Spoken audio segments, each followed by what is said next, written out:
Olá, sejam todos muito bem-vindos à continuação do vídeo da semana passada. Estamos tratando do tema como a Bíblia foi interpretada no decorrer da história da igreja e hoje nós concluiremos esse tema, começado na semana passada. Se você ainda não assistiu o primeiro vídeo, eu solicito que você pause esse ou saia desse vídeo aqui, assista lá primeiro e depois volte para poder entender o contexto inteiro.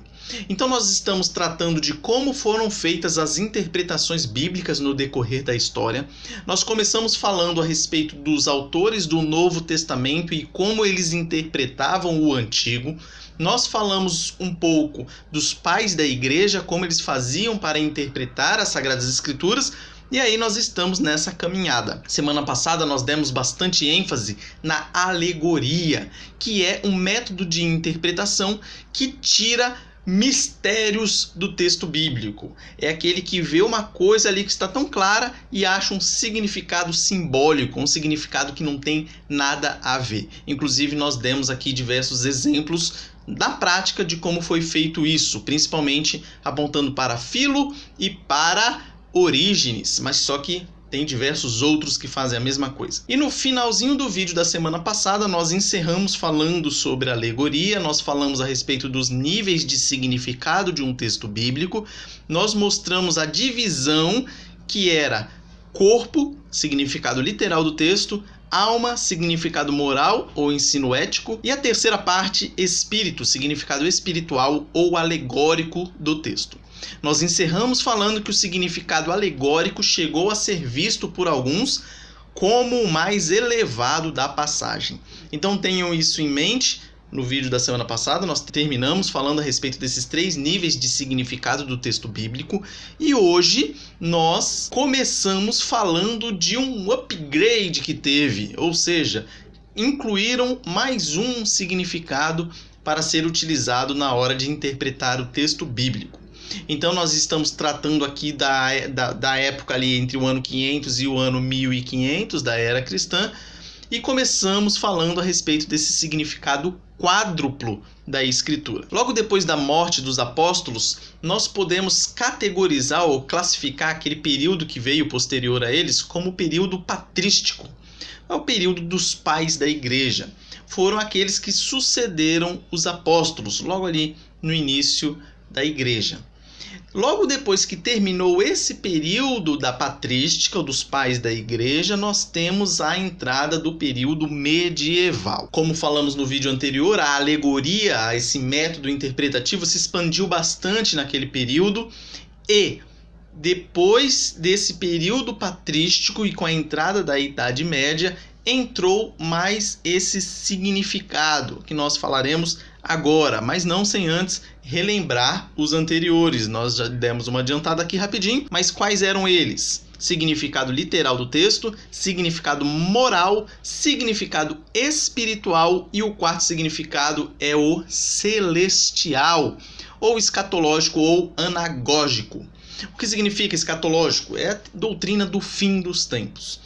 Então você tinha esses 4 significados aqui para uma expressão bíblica, um texto bíblico, uma perícope ou uma palavra.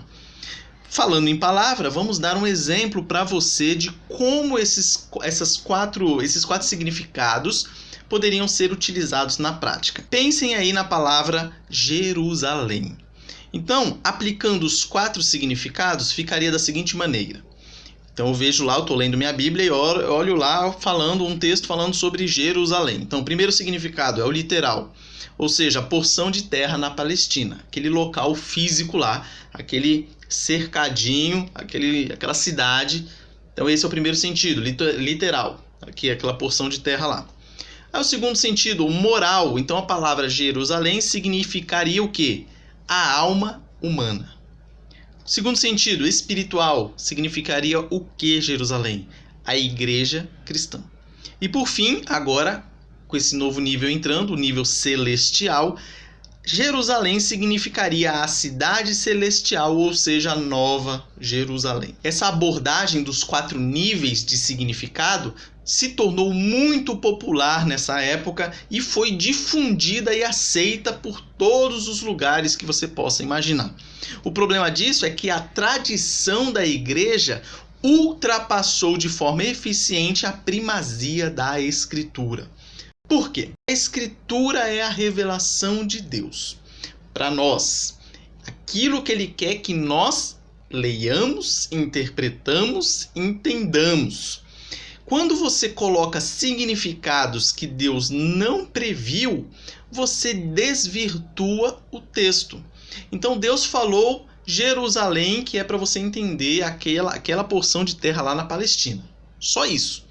Aí você começa a achar significado moral, significado espiritual, significado celestial para um texto que Deus não falou nada disso. Então você começa a viajar na maionese. Então você imagina a gravidade disso. Você não está lendo, interpretando, entendendo e pregando o texto bíblico. Você está pregando coisas da sua própria cabeça ou da cabeça de outra pessoa que fez isso. Só que mesmo nesse período conturbado, onde as pessoas começaram a deturpar o significado das escrituras, nós também tivemos, como tivemos lá no início, quando falamos lá do começo da alegoria, quando eram apenas aqueles 3 sentidos, aqui nós também tivemos vozes isoladas que continuaram a clamar por um retorno à prioridade do significado literal do texto. Isso significa que em todo o período da história nós sempre tivemos um remanescente fiel. Sempre tivemos aqueles que lutaram para que a palavra de Deus fosse mantida pura. Avançando um pouco na nossa linha histórica, nós chegamos ao método interpretativo mais fiel às Sagradas Escrituras. Isso a partir do ano 1500 até a era presente em que nós estamos. O clamor da Reforma Protestante do século XVI era para retornarem às fontes. Havia, desde a época ali dos apóstolos, um desvirtuamento das Sagradas Escrituras. E com a morte dos apóstolos, esse distanciamento foi só aumentando. Então nós temos o padrão bíblico aqui, você tem aqui as desvirtuações. E cada uma desvirtuação resulta em outra, e cada vez vai ficando mais afastado das Sagradas Escrituras. O movimento da Reforma Protestante teve como base o quê? Esse retorno, trazer esse desvio de volta para as Sagradas Escrituras. Por isso que um dos temas mais fortes da Reforma Protestante foi o sola Escritura, ou seja, somente a Escritura. Porque se você não tem essa base do somente a Escritura, logo tudo pode se tornar equiparável à Escritura. É o que acontece na Igreja Católica Romana. Para eles, a Escritura está no mesmo patamar da tradição da Igreja. A gente, sendo bonzinho, fala que está no mesmo patamar, mas muitas vezes a tradição acaba, na prática, sendo superior às Sagradas Escrituras. E isso que é claro que é perigoso, porque aqui a Escritura é a nossa carta náutica, é o nosso manual. Se nós perdemos isso, você abre margem para tudo que é interpretação ridícula, por assim dizer. Então é daí que surgem as diversas heresias, é assim que surgem diversas seitas, é assim que surgem diversos desvios das Sagradas Escrituras. É por isso que nós temos que ficar atentos com relação a isso. Aí o que aconteceu? O significado quádruplo foi atacado nesse período da Reforma Protestante. Os reformadores viam que não tinha nada a ver você trazer esses 4 significados para o texto bíblico. E o que acontece? É claro que conforme você caminhava dentro dos significados, o significado celestial, por exemplo, só um suprassumo, um santo conseguiria atingir aquele nível. Geralmente quem que era isso aí? O Papa. Então só alguém muito acima espiritualmente falando que conseguiria trazer esse significado original, celestial, por assim dizer. Claro, isso é temerário. Então Lutero foi um dos reformadores, um dos principais, podemos dizer assim. Ele se referiu às interpretações alegóricas anteriores como tolas, tagarelice admirável, absurdas e inúteis. E eu faço das palavras dele as minhas. Vocês devem se recordar do exemplo que eu usei aqui de Orígenes, interpretando a parábola do bom samaritano, e você percebe que a explicação dele não tem nada a ver com o texto bíblico. Logo, se ele está explicando algo que não tem nada a ver com o texto bíblico, só pode ser algo tolo, absurdo e inútil. Lutero dizia tratar-se de profanação dos escritos sagrados. E, é claro, porque você está desvirtuando o texto. João Calvino disse o seguinte: devemos ter pela Escritura uma reverência tão profunda que nos impeça de nos julgarmos em liberdade para dissimular seu significado natural. É aquilo que eu disse. Deus mandou escrever e ele quer que você entenda aquilo ali do jeito que ele falou. Agora vai você lá, bonitão, e interpreta de uma forma totalmente diferente daquela que Deus quis que fosse interpretada. E o pior, ainda ensina a outros essas bobagens. E aí você já sabe o que vai virar. Então João Calvino dizia que é uma audácia aliada a sacrilégio mudarmos precipitadamente a Escritura de qualquer maneira que nos agrade e satisfaça a nossa imaginação, como em divertimento, o que foi feito por muitos em tempos anteriores. Então você percebe aqui que ele também ataca esses diversos significados que eram dados ao texto bíblico. Conforme o tempo foi passando, a conclusão que se chegou foi óbvia. Qual que era a conclusão? Que a alegoria, quando não tensionada pelos autores bíblicos, é uma perversão do texto. Nós falamos no vídeo anterior, e eu vou refrisar aqui, quando o autor ele quis que aquilo fosse interpretado como uma alegoria, como o apóstolo Paulo fez lá em Gálatas, aí é claro que você tem que interpretar como sendo a alegoria. Porém, são poucas as alegorias na Bíblia. O que você não pode fazer é pegar um texto que era para ser literal e transformá-lo em alegoria. Vou te dar um exemplo que está lá em Gênesis. Deus falou que criou tudo em 6 dias. Aí você não tem como pegar esses 6 dias e ficar querendo tirar um significado que tenha nesse número 6. Vinculá-lo com o 666 lá no final lá no livro de Apocalipse, ou falar que o 6, sei lá, inventar qualquer coisa com relação a isso. Não existe isso. E também não existe você pegar esses 6 dias literais que está em Gênesis e que também está confirmado em Êxodo e falar que esses dias, na verdade, eram bilhares e bilhões de anos. Ali a descrição é muito clara.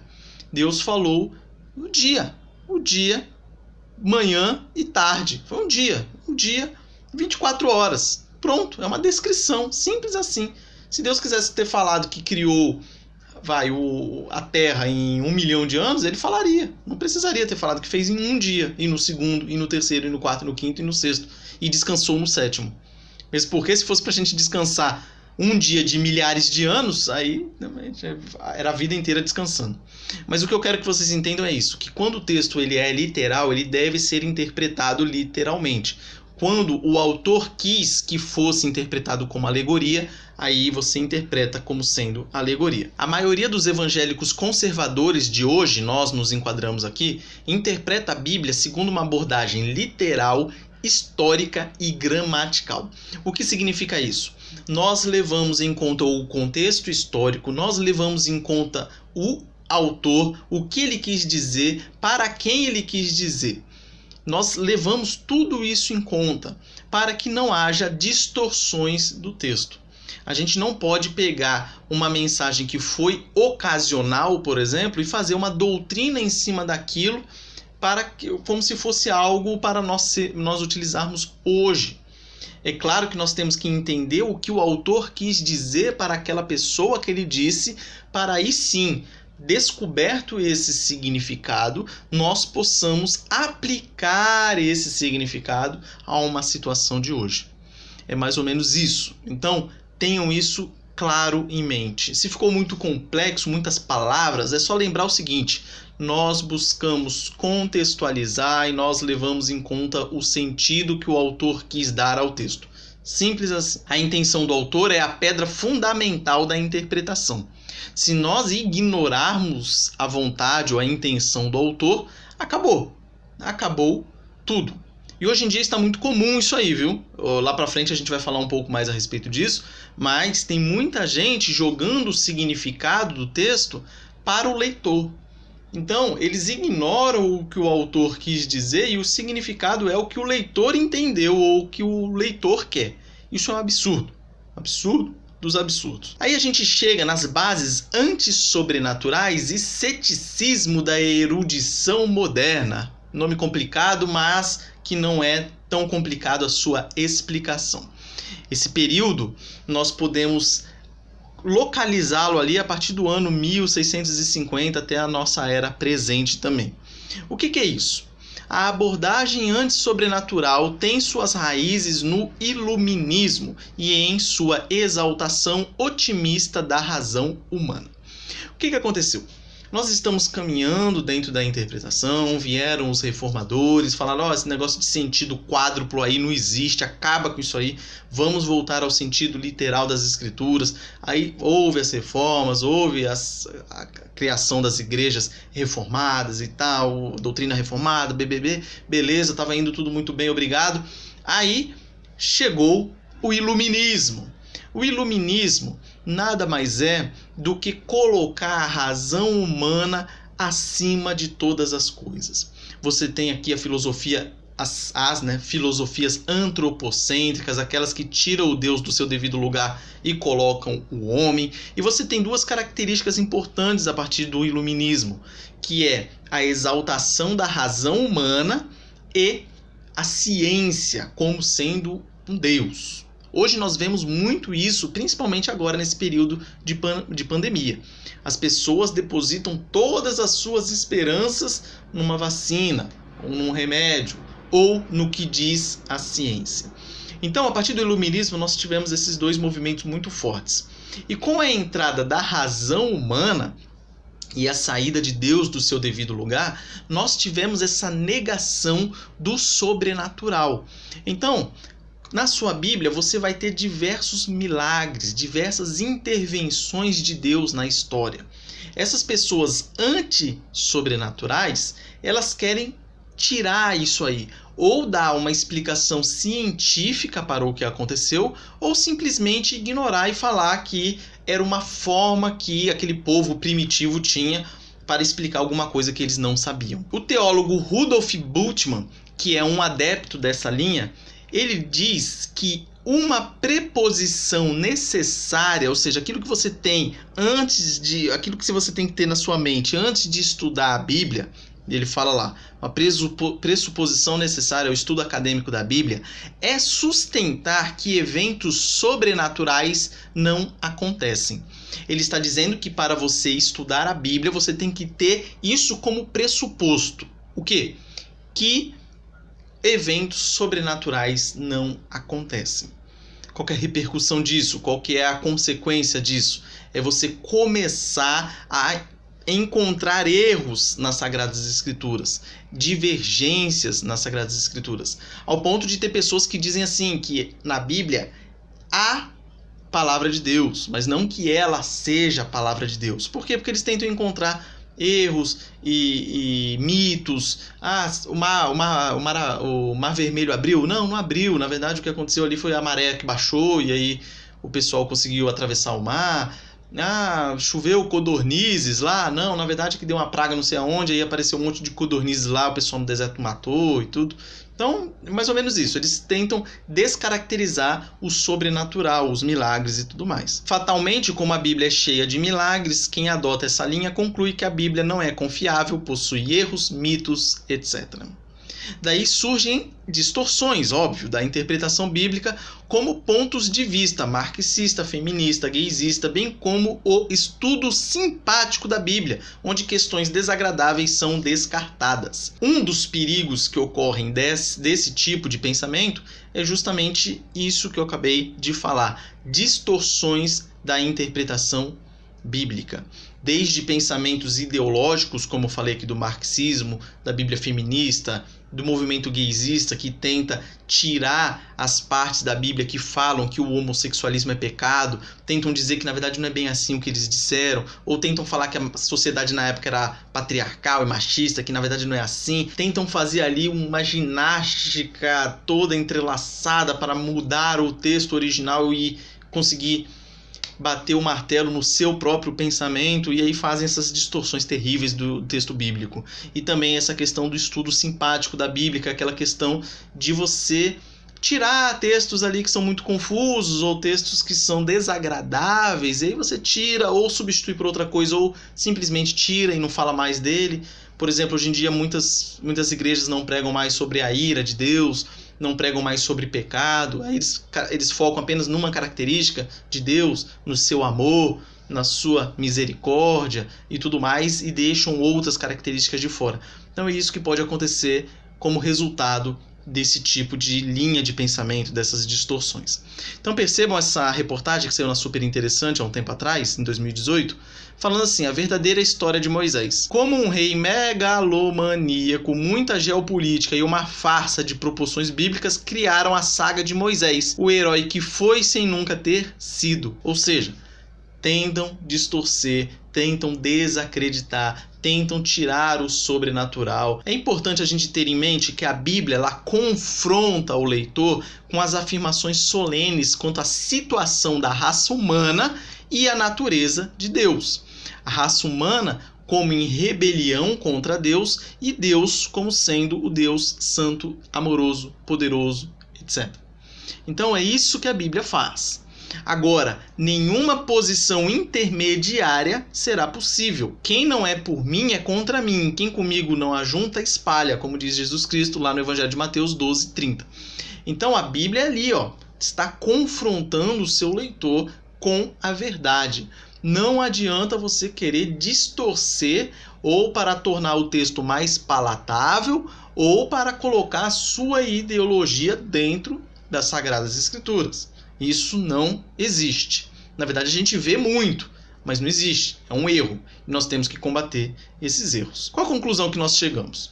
Que é muito importante nós conhecermos a história da interpretação bíblica para seguirmos os bons exemplos e evitarmos cometer os mesmos erros outrora cometidos. Então você vê que na história da interpretação bíblica nós tivemos aí diversos erros, mas nós tivemos também diversos acertos. Como eu já falei, sempre houve um remanescente fiel, sempre houve aqueles que interpretaram fielmente a Bíblia Sagrada e ensinaram fielmente a Bíblia Sagrada. Então nós temos essa vantagem de estarmos num período em que nós podemos olhar para trás e podemos ignorar as coisas ruins e podemos utilizar as coisas boas. E é isso que nós devemos fazer.